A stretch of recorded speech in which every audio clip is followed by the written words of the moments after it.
Whispers of envy rippled through the outer sect of the Bemen sect. At the center of the gossip was Zhao Mu, a rising star whose mere presence had ignited a heated rivalry between two of the sect's most prominent beauties. To think these two stunning beauties are actually getting jealous over Zhao Mu, one onlooker remarked, his voice tinged with a mix of awe and frustration. The first, Chu Jiaran, was already a legend, the 9th-ranked talent in the outer sect Heavenly Pride rank, a rising star of the Fox clan. The second, Lu Qi, was no less formidable. As the granddaughter of the 12th elder, Lu Haikong, her noble status was matched only by her peerless beauty, which many claimed didn't lose out to Jiaran's in the slightest. Far from the petty drama of the sect, nestled within the jagged peaks of the demon sect Holy Land, specifically the 9 Dragons Sword Mound, a different kind of power was stirring. Deep inside a secluded cavern, a young man sat in a meditative trance. His long hair defied gravity, floating upward as a violent, purple spiritual aura surged around him. Behind him loomed a massive, ornate sword, radiating an oppressive energy that seemed to vibrate through the very rock. With a sharp snap of his eyes, the cultivator broke his silence.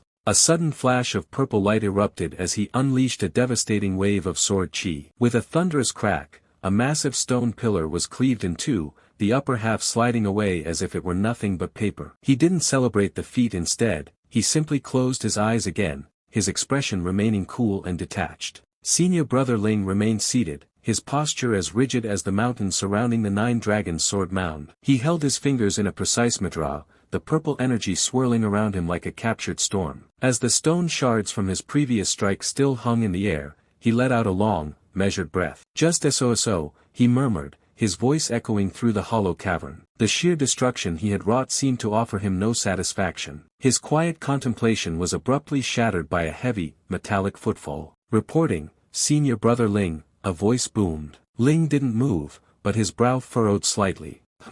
Emerging from the shadows was Huao, a mountain of a man with curved horns and heavy plating. He lowered his head, clasping his hands in a respectful but urgent salute. He looked like a man carrying news he knew would be unwelcome. Word is spreading in the outer sect that junior sister Lu Qi is getting jealous over a pretty boy with the Fox clan, Chu Jiao, Huao reported, his voice tight with caution. I was afraid this matter would affect your reputation, senior brother, so I came especially to report it. The air in the cave suddenly turned sharp. In an instant, Ling was on his feet, his aura shifting from a calm purple to a lethal, radiant gold. He didn't just stand, he radiated a pressure that forced the very atmosphere to compress. You dare disturb my secluded cultivation for such a trivial matter? Ling's voice was no longer a murmur, it was a blade. Before Huao could even stammer an apology, the cave was flooded with blinding light. A dozen spectral swords, forged from pure golden chi, manifested in a circular array. They hummed with a high-pitched,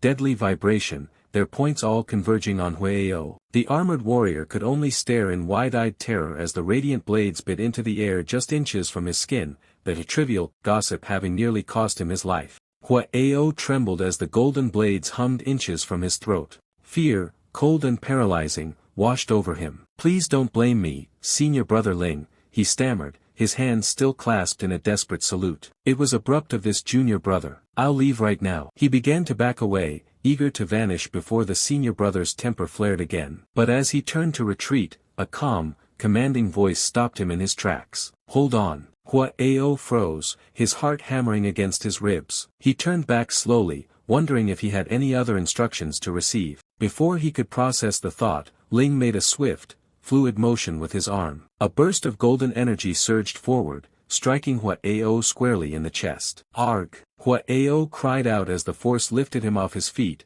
sending him tumbling backward across the cavern floor. He gasped for air, clutching at his sternum where the impact had landed. Senior brother Ling, why is this? Ling stood silhouetted against the purple glow of his massive sword, his expression unreadable. Stop struggling and take a good look at your chest, he commanded. Huao looked down, and his eyes widened in disbelief. This is... Embedded within his skin was a glowing, translucent golden blade, a miniature replica of Ling's own sword. It pulsed with a rhythmic, rainbow-hued light, radiating a power that made his own chi feel like a stagnant pond. This is a strand of sword intent I condensed, Ling explained, his voice devoid of emotion. Huao stared at the brand, still confused. What does senior brother Ling mean? Ling's gaze sharpened, his eyes narrowing as he looked toward the cave entrance.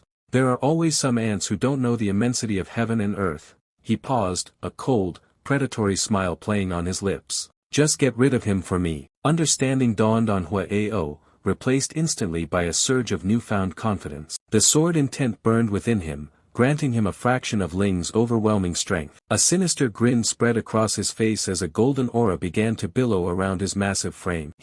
Thank you, senior brother Ling, he chuckled, his voice now booming with unearned power. As Huao departed to carry out his mission, the scene shifted far away to the climbing heaven road. Under a violet sky, a different duo walked across a shimmering, liquid-like floor that rippled with every step. Beside him, his senior sister adjusted her robes, her expression a mix of duty and concern. The climbing heaven road will automatically record the number of floors a disciple climbs, she explained, her voice steady despite the gravity of the trial ahead. Since it's your first time, you will be separated from me. Jiao nodded, his gaze fixed on the path forward. Understood.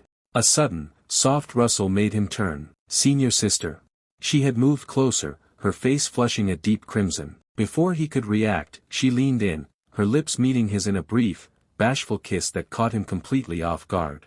The moment was fleeting, she pulled away just as quickly, turning to leave with a final, lingering look. Remember, you must be careful, she called out, her figure already beginning to fade into the white haze of the trial. Xiaomu watched her disappear, a faint, confident smirk playing on his lips as he touched his fingers to his mouth. You're the one who should be careful, senior sister, he murmured to the empty air. Left alone, he turned back to the road. The silence was absolute until a low, guttural growl vibrated through the mist.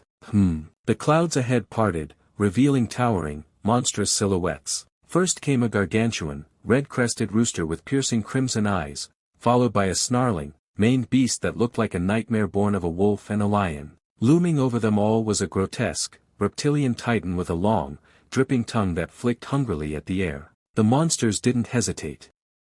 With a deafening roar, they lunged simultaneously, their massive claws and beaks descending toward the lone cultivator. The ground groaned under their weight as they closed in for the kill. The dust hadn't even settled before the next wave of the trial made itself known. Standing at the threshold of the first floor, Xiaomu faced a trio of Foundation Establishment realm demon beasts. To any newly admitted outer disciple, this would have been an impassable wall, a death sentence delivered in the form of claws and fangs. The maned beast moved first, curling into a serrated, spinning ball of fur and muscle. It launched itself like a living cannonball, tearing through the stone floor as it streaked toward him. Simultaneously, the sky darkened as the other beasts rained down sharp, quill-like projectiles from above. Zhao Mu didn't panic. He moved with a predatory grace, his eyes gleaming with a manic excitement. It's my turn to counterattack, he roared. Igniting his internal energy, he became a blur of motion. With a devastating punch that radiated a golden heat, he struck the spinning beast midair.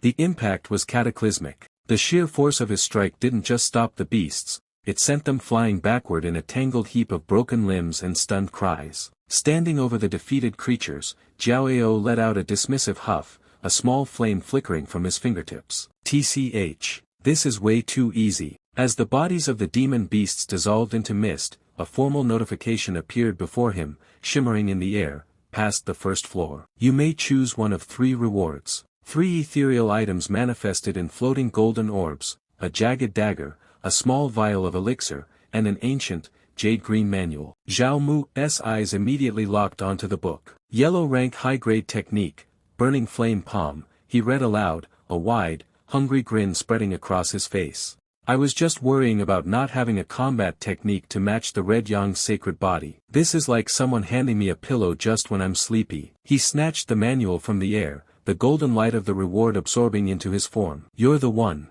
Without wasting a second, he flipped the manual open.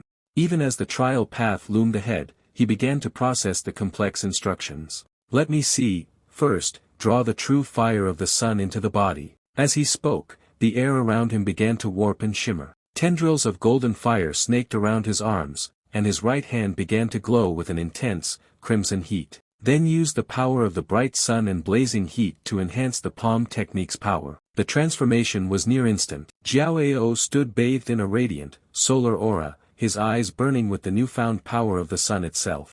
The air in the cavernous hallway ignited as Zhao Mu tested his newly acquired strength. With a sharp, decisive motion of his hand, he unleashed a searing arc of golden energy. The blast slammed into a massive pile of boulders blocking his path, the force of the burning flame palm detonating with enough heat to melt stone. Fragments of rock were propelled into the air, illuminated by the radiant, solar afterglow of his strike. Standing amidst the smoke and the settling debris, Xiaomu didn't even break a sweat. He clutched the manual in one hand, a smirk of pure satisfaction crossing his face as he surveyed the destruction he had caused. The power of the Red Yang's sacred body, finally paired with a fitting technique, felt more natural than he had ever imagined. Very nice, he murmured, his voice echoing through the settling dust. He looked toward the shimmering, ethereal steps that had manifested further down the path, leading upward into the swirling white mists of the trial. Second floor, here I come.